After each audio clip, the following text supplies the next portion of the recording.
L'actualité sur le continent africain, c'est ce nouveau drame lié à l'immigration au Sénégal. Le naufrage d'une embarcation clandestine a fait 24 morts en mer. C'était au nord du pays. Une nouvelle illustration aussi de cette crise migratoire et de cette route vers l'Europe et les Canaries.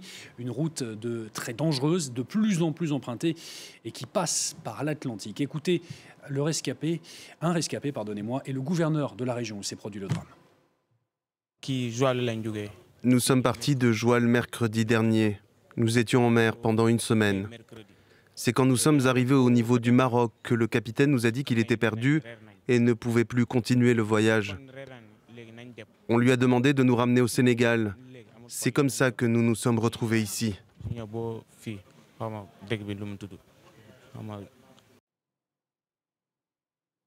Ont été alertés de la présence de 2 corps sans vie échoués sur la plage à hauteur du quartier Gorumbadj.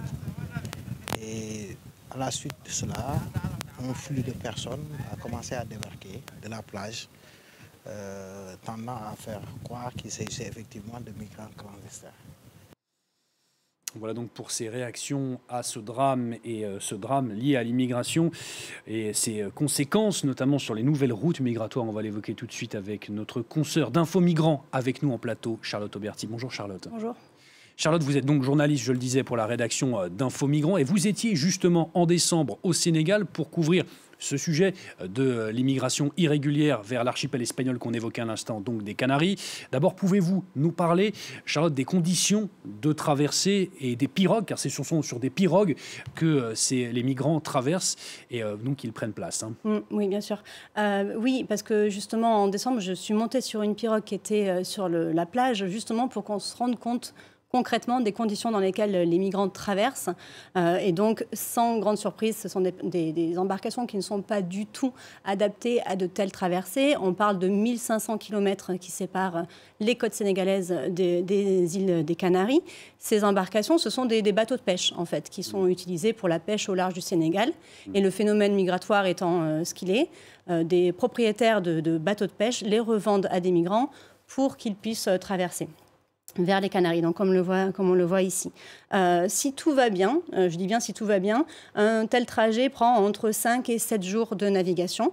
Et donc voilà, les personnes sont entassées dans les cales des pirogues. Je ne sais pas si on va voir des images derrière moi, mais donc ce sont des pirogues d'environ 20 mètres de long, avec des cales très profondes, plusieurs centaines de personnes à bord. C'est le cas pour le naufrage dont on parle, mais c'est régulièrement le cas. Il y a à peu près 300 personnes, ça peut accueillir à peu près 300 personnes. Je voudrais attirer l'attention sur quelques petits détails qui montrent justement la vulnérabilité, la fragilité de ces embarcations. D'abord, les moteurs. On voit des images, pardonnez-moi, je vous coupe, ouais. On voit les images que vous évoquiez à l'instant. Voilà, on se rend un peu compte de la grandeur.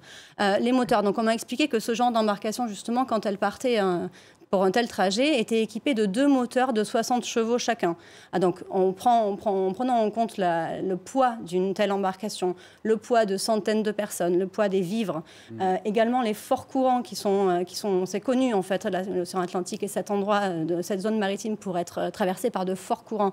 Quand on prend tout ça en compte, eh bien, c'est pas du tout adaptés. Ces moteurs ne sont pas assez puissants. Et d'ailleurs, ça arrive régulièrement qu'ils s'arrêtent tout simplement de fonctionner. L'été dernier, une embarcation avait dérivé vers le Cap-Vert. Des dizaines de personnes avaient été retrouvées mortes à bord.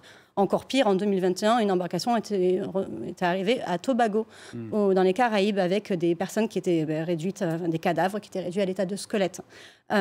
Autre cause d'accident probable, dont on parle peu, mais qui est intéressant, c'est la cuisine à bord. Parce que, comme je disais, qui dit traversée d'une semaine, dit organisation pour se nourrir, pour manger. Il y a parfois donc, des centaines de personnes, parfois des enfants.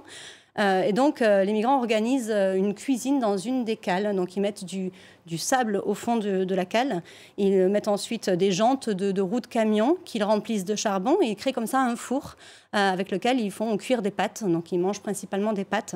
Mais donc, évidemment, il ne faut pas avoir beaucoup d'imagination pour imaginer les problèmes que ça peut causer dans une embarcation qui est faite uniquement de bois, entourée d'eau, avec les les vents qu'il peut y avoir.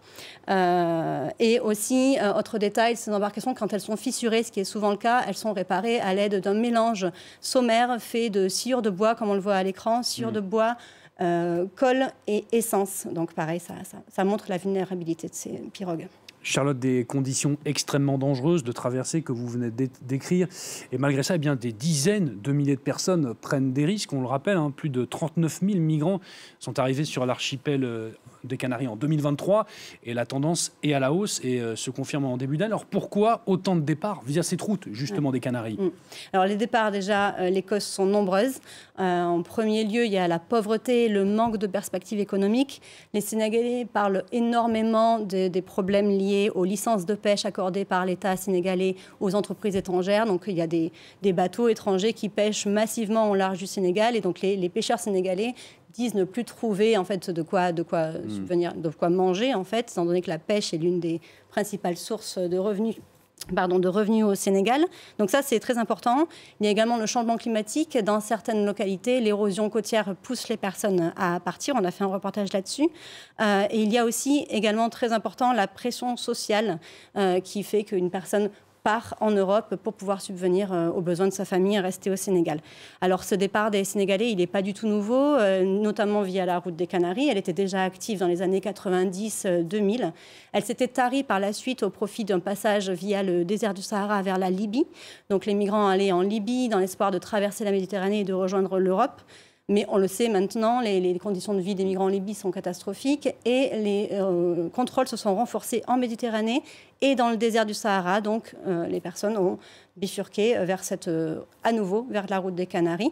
Très concrètement, quand un migrant part du Sénégal vers la route des Canaries, vers les Canaries, il longe les côtes ouest-africaines, il ne part pas tout de suite vers le large.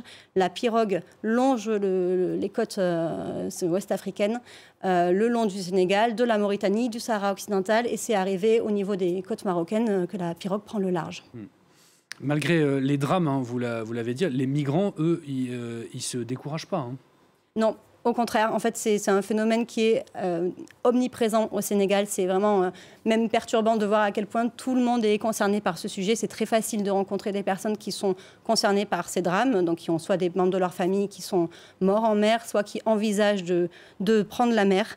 Et on assiste également à une féminisation des départs. Donc, comme je le disais, il y a eu dans un premier temps un départ des pêcheurs qui continuent toujours à partir, mais il y a eu donc le départ des hommes. Et maintenant que les hommes sont partis, que beaucoup de pêcheurs sont partis, eh bien, les produits de la pêche sont encore moins accessibles. Et beaucoup de femmes travaillaient dans le secteur de la transformation des produits halieutiques, c'est-à-dire que c'était elles qui préparaient les poissons, qui les vendaient. Donc il y a beaucoup de femmes qui se trouvent maintenant sans emploi et qui envisagent à leur tour de partir vers les Canaries, rejoindre souvent leur mari. C'est le cas d'Astou Gaye que j'avais rencontrée. Elle a 30 ans et elle a 3 enfants avec qui elle compte partir. On peut l'écouter. waaw maa ngi koy dégg bu baax soow dem yàgg na kay man maa waajul woon instant boobu rek waaye ba mu demee après c'est la waaj am na 3 ans mu ngi 3 ans man bu ma doon dem doo fa bàyyi benn doom ñëpp laa yóbbaale dama leen di yóbbu. Voilà, et signe que ce sujet est omniprésent dans la société sénégalaise, ça fait évidemment partie des thèmes de campagne pour la prochaine présidentielle. Prochaine présidentielle au Sénégal. Donc, merci beaucoup, Charlotte Auberti, pour cet éclairage donc, sur cette pas nouvelle route des Canaries, mais qui est une fois de plus en plus fréquentée et de plus en plus dangereuse. Je signale également qu'on peut retrouver le contenu, puisqu'on l'a aperçu dans les petites vidéos que vous nous avez montrées, sur le compte TikTok d'Infomigrants, oui. Infomigrants_FR, c'est bien ça? C'est ça. C'est bien ça, voilà. Maintenant, vous êtes au courant. Merci.